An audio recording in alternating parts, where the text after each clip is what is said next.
csípőt előre, ez pedig hátra. Nem összekeverendő a csontkovácsolással, csak egy kicsit rotálunk.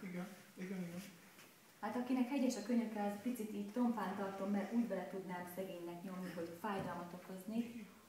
Egyszerre csípő előre, és a válla hátra. Másik oldal is, hogy jó érzés legyen. Tehát ez is a rotáció, csak ezt elfelejtettem tegnap mutatni, ezért akartam, hogy feküdj. Alsó kiegyenesítő, úgy. Nyílni. Nem. Várjál csak, nézzük meg, hogyha fazsabe nyúlás nehéz, és pont ez a kar, igaz? Nem baj, semmi baj, akkor hagyd itt elől.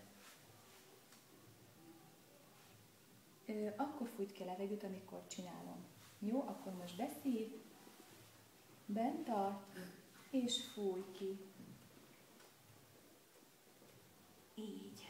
Ez nehezebb. Még, beszív a levegő, bent tart,